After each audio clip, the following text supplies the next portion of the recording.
Hi friends, இப்போ நம்ம சிறகடி காசை பார்க்க போகிற சிறகடி காசையில் ஆஹா சூப்பர்ப்பா வேறு லெவல்ப்பா அப்படிங்கிற மாதிரி இருக்குது. பாட்டியோட பர்த்டே வந்து வேறு லெவலில் கொண்டாடியாச்சு.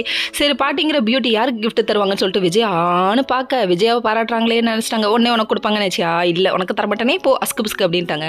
அதுக்கப்புறம் யாருக்கு தருவாங்கன்ட்டு ஈகராக வெயிட் பண்ணி பார்த்துட்டு இருந்தா நம்ம ரவிக்கும் தரல, நம்ம ரோகிணிக்கும் தரல. யாருக்கு தான் கிஃப்ட் வரப்போகுதுன்னு பார்த்தா வழக்கம் போல தாங்க என் செல்ல பேராண்டி என் முத்துக்கு தான்டா தரப்போறேன் அப்படின்ட்டாங்க. என்னன்னு பார்த்தா ஒரு தங்க டாலராங்க. வேற லெவல்ப்பா அப்படிங்கிற மாதிரி இருக்குது. இது பரம்பரையாக பாதுகாக்கணும், கேர்ஃபுல்லாக பாதுகாக்கணும்னு சொல்லிட்டாங்க. சரின்னு சொல்லிட்டு இவங்க காலில் டபக்குன்னு விழுந்து ஆசீர்வாதம் வாங்க. நம்ம மீனா கிட்ட முத்துவோட கவலை என்னன்னு கேட்குறீங்களா?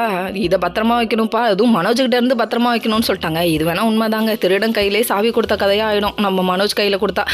இது ஒரு பக்கம் இருக்க இதை நினச்சி ரொம்ப பெருமைப்பட்டுக்கிறாங்க. அது மட்டும் இல்லைங்க, அதுக்கப்புறம் பாட்டியை கொண்டு போய் சென்டா பண்ணிட்டு வருவோம்னு சொல்லிட்டு இவர் என்ன பண்ணுறாருன்னா, பாட்டி உனக்கு வேணுங்கிறது வாங்கி தர சொல்லு பாட்டின்னு சொல்லிட்டு முத்து கேட்குறாரு. நீ எதுவும் பண்ண வேணாண்டா, உன் பொண்டாட்டிக்கு வாங்கி கொடுறான்னு சொல்லிட்டாங்க. வேற லெவல் பாட்டி இல்லை அப்படிங்கிற மாதிரி இருக்கு. பாட்டி உடனே ஒரு அட்வைஸை போடுறாங்க. டே, நீ ஏதோ ஒரு விஷயம் மறைக்கிற, என்ன விஷயம்னு தெரில, ஆனால் நல்லதே நடக்கட்டும், எல்லாம் சிறப்பாக இருங்கடான்னு சொல்லிட்டு ஆசீர்வாதம் பண்ணி விட்டு கிளம்பிட்டாங்க. இதெல்லாம் ஒரு பக்கம் இருக்க எல்லாத்தையும் அனுப்பி விட்டு கடகடன் வந்த முட்டு குடுகுடுன்னு விஷயத்தை போட்டு உடச்சிட்டாரு எல்லாத்தையும். என்னடா விஷயம்னு சொல்லி கேட்டா, இதெல்லாம் கவரிங்கன்னு சொல்லிட்டாங்கப்பா, நான் போனேன்ப்பா அப்படின்னு சொல்லிட்டாங்க. விஷயத்தை கேள்விப்பட்டனே ஷாக் ஆகாத மாதிரி ஷாக் ஆனாங்க பாரு. ஐயோ அப்படியே முடியலப்பா சாமி, ஒரு ஓவர் நடிப்புமா, உடம்புக்கு ஒத்துக்காதுமா அப்படிங்கிற மாதிரி இருக்குது விஜயை பார்க்க.